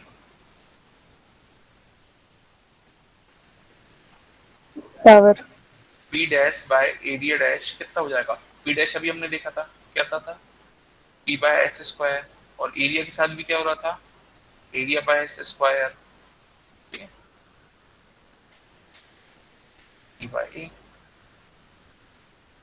और यहीं से हमें दिख रहा है कि हमारी जो परफॉर्मेंस है, पावर डेंसिटी मतलब कि जो पावर हमारा टोटल एरिया के एक पैरामीटर आ रहा है वो क्या हो रहा है, कांस्टेंट हो रहा है। हमारा फील्ड कांस्टेंट हुआ, हमारा पावर डेंसिटी कांस्टेंट हुई। ठीक है, उसमें कोई चेंजेस नहीं हुए। ओके, नेक्स्ट टाइप का हमारे पास कौन सी थी स्केलिंग, आपके पास कांस्टेंट वोल्टेज स्केलिंग। इस केस में क्या हो रहा था कि जो आपके वोल्टेजेस थे VD, VGS, VT, दुनिया भर के, इन सबको आपने क्या कर दिया था, कांस्टेंट। ठीक है, इसको हम वेरी इंक्रीज डिक्रीज नहीं करेंगे। ठीक है, तो अब अगर मेरे को परफॉर्मेंस वेरी करना है, या मैं ऐसे बोलूं, मान लो पहले इलेक्ट्रिक फील्ड कांस्टेंट रख रहा था, वोल्टेज को वेरी कर रहा था, अब मैं वोल्टेज को कांस्टेंट रख रहा हूँ, इलेक्ट्रिक फील्ड को वेरी करूंगा ताकि मेरी परफॉर्मेंस वेरी हो पाए। ठीक है, परफॉर्मेंस वेरी करनी है, अब क्या करूं मैं, क्या बोलूं, परफॉर्मेंस को इंक्रीज करने क्या बोलूं मैं, अगेन जो डायमेंशंस थे WL, TOX और XJ, इनको मैंने अगेन रिड्यूस कर दिया। ठीक है, इनको जैसे मैं रिड्यूस करूंगा, अगेन मेरे पास जो डेंसिटीज थी, ठीक है, Na और Nd, वो क्या हो जाएंगी, अगेन वो इंक्रीज हो जाएंगी। ठीक है, अगेन इंक्रीज हो गई। कैपेसिटेंस के साथ क्या होगा, सेम चीज होगी। ठीक है, कैपेसिटेंस फिर से इंक्रीज हो जाएगा। अब बात आती है करंट के साथ। अब करंट के साथ क्या होगा, इंक्रीज कितने पैरामीटर से? एस देखो पुरानी इक्वेशन में अगर मैं देखूं ये वाली में, तो डब्ल्यू वाई और एल वाई एस, ठीक है, ये दोनों तो अभी भी कैंसिल आउट हो गए, पर ये जो पैरामीटर था जो 1/s² का डिनोमिनेटर कर रहा था s² का, वो पैरामीटर नहीं रहा, तो बचेगा क्या? सिर्फ cux का s ना। तो जो मेरा नया आईडी है वो क्या हो जाएगा? s into I D. पहले आईडी क्या हो रहा था? डिक्रीज हो रहा था, अब क्या होगा? आईडी इंक्रीज हो जाएगा, ठीक है। So power will be p into I. p तो मेरे पास कांस्टेंट था और आईडी मैंने इंक्रीज कर लिया था, s into I D. Power भी क्या हो गया मेरे पास? इंक्रीज हो गया, ठीक है, ओके। अब पावर डेंसिटी का क्या होगा? पावर अपॉन एरिया का। पावर तो मेरा इंक्रीज हुआ था, s इंटू पी, और एरिया क्या होगा? अगेन डायमेंशन रिड्यूस हो रहे थे, area by S square, equivalent क्या हो जाएगा? S cube into P by A. मतलब ये जो पावर डेंसिटी है वो एस क्यूब के रेशियो से मेरी इंक्रीज हो जाएगी, ठीक है। तो इस टाइप से मेरी वोल्टेज को कांस्टेंट रखते हुए मैं जो मेरी परफॉर्मेंस है उसको यहाँ पे इंप्रूव कर रहा हूँ, इस टाइप से इंक्रीज कर रहा हूँ। तो थ्योरेटिकली स्पीकिंग इतना ही था, और अगर बुक में भी देखोगे तो कुछ इक्वेशंस मिलेंगी इस टाइप से डेरिवेशन वाली 3-4 जो मैंने अभी लिखी। इसके अलावा तुम्हें चार्ट्स मिलेंगे, ठीक है। दोनों में 2 चार्ट्स हैं। पहला फिजिकल पैरामीटर का जो आप वेरिएशन कर रहे हो, ठीक है, या आप उसको मैनिपुलेट करने के लिए करोगे किसी पैरामीटर को, एक चार्ट वो है। एक चार्ट वो है जो आपके मैनिपुलेशन के कारण इफेक्ट पड़ रहा है, जैसे सीयूएक्स पे या करंट पे, पावर डेंसिटी पे, एक चार्ट वो बनेगा, ठीक है। तो अगर कभी क्वेश्चन आ जाए कि कंपेयर फुल स्केलिंग वोल्टेज या constant scaling voltage versus constant voltage scaling, ठीक है, कांस्टेंट फील्ड और कांस्टेंट वोल्टेज में अगर पूछें, बिल्कुल आराम से लिख सकते हो कि लेंथ जो फिजिकल डायमेंशंस हैं, width, length, thickness of oxide junction rate वो रिड्यूस हो रही है, डोपेंट डेंसिटीज इंक्रीज हो रही है, ठीक है। पर एक साइड एस के स्केलिंग से इंक्रीज हो रही थी, एक साइड एस स्क्वायर से इंक्रीज हो रही है, ठीक है। देन इनका वोल्टेजेस पे इम्पैक्ट क्या पड़ रहा है? एक साइड एस से डाउन हो रहा था वोल्टेज, एक साइड कांस्टेंट था, ठीक है? तो इस टाइप से कंपैरेटिव चार्ट बना सकते हो। Then COX, ID, P, power density, इनका बना सकते हो कंपैरेटिव चार्ट, ठीक है, ये चीज कर सकते हो, ओके। अगर आप लोग को इस पे से अभी जितना भी हमने डिस्कस किया है इस यूनिट का, अगर और कोई क्वेश्चन है तो अभी पूछ सकते हो, ठीक है। और जब अपना टाइम थोड़ा सा बचा हुआ है, अपन चाहे तो आगे भी बढ़ सकते हैं। वैसे मैं बढ़ना नहीं चाहता क्योंकि कंसर्ट बहुत हो गए हैं, अब हैवी हो जाएगा नहीं तो फिर अगली चीज समझ में नहीं आएगी। मेरी रिकमेंडेशन है अभी इस चीज का कोई क्वेश्चन है तो वो पूछो, और नहीं तो फिर हम अच्छी क्लास ओवर कर सकते हैं फिर।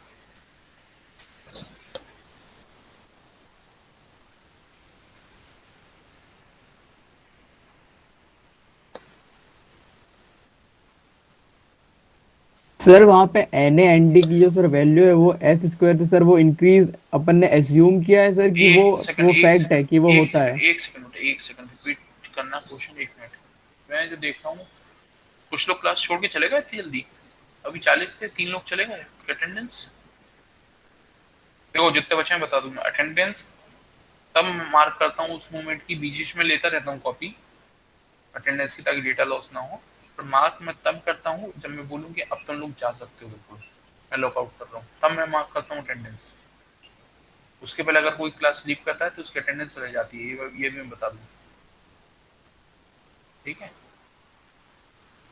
और ये जो आके चले जाते हैं ना, एकदम से एंटर हुए थे फिर चले गए कुछ लोग, तो ऐसे ही कलर कोड में दिख भी जाता है मेरे को, तो मैं उनकी अटेंडेंस मार्क नहीं करता हूँ, ठीक है। जैसे यहाँ 52 दिखा रहा है, 52 के 52 प्रेजेंट है, पर हैं कितने एक्चुअली? 38-40।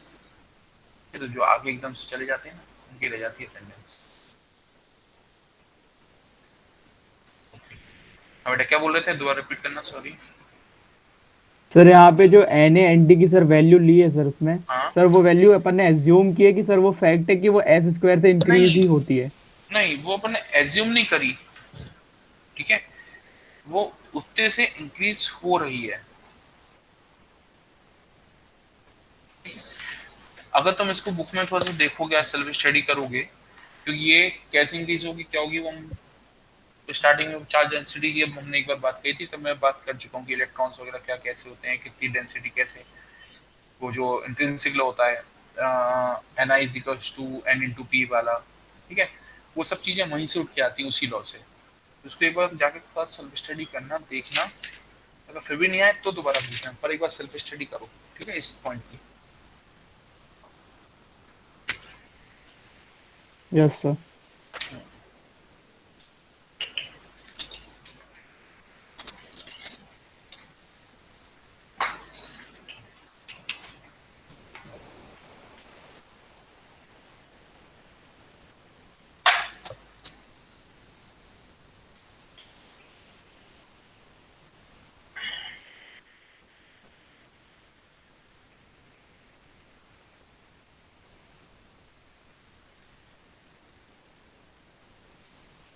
चलो, और किसी को मतलब और कोई क्वेश्चन नहीं है ना?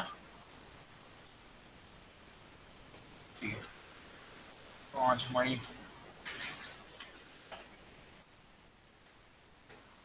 सी नंबर ऑफ स्टूडेंट बाद में, आज तारीख कितनी है? आज 2 तारीख है ना? Yes sir. Yes, जो sir. हुई हमारी 2 मार्च। आज टॉपिक हमने अभी क्या क्या डिस्कस करे थे हमने, आज जैसे हमने स्टार्टिंग कौन से टॉपिक से की थी बेटा? एक तो आईवी कैरेक्टरिस्टिक को हमने रिवाइज किया था, थोड़ा सा इक्वेशंस को रिवाइज किया था, और सेकंड ऑर्डर इफेक्ट भी देखे थे ना। मैं इसलिए लिख लेता हूँ ताकि तुम लोगों को जो वीडियो अपलोड करता हूँ तो उसमें भी लिख दूँ, क्योंकि उसको डेट से याद रखने की जरूरत ना पड़े इस वीडियो के अंदर क्या है। आईवी कैरेक्टरिस्टिक हो गई, सेकंड ऑर्डर हो गए,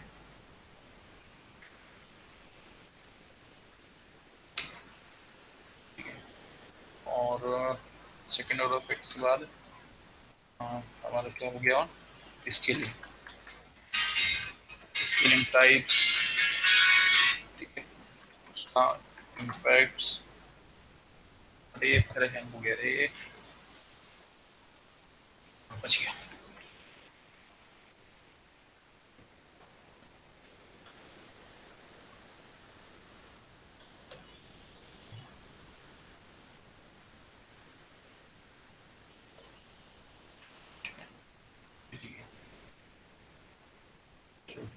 तो क्वेश्चन ही तो मैं अटेंडेंस मार्क कर लेता हूँ फिर। अब इसमें मेरी 39 है, मेरे को लगा था 27।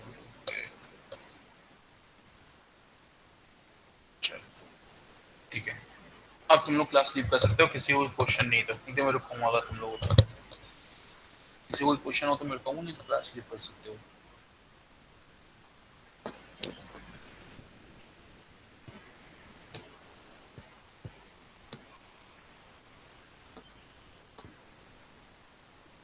Thank you sir. Okay, thank you sir. Hello, good day, sir. Okay, good day. Thank you, sir. Have a good day, sir. Good day. Thank you, sir. Thank you sir.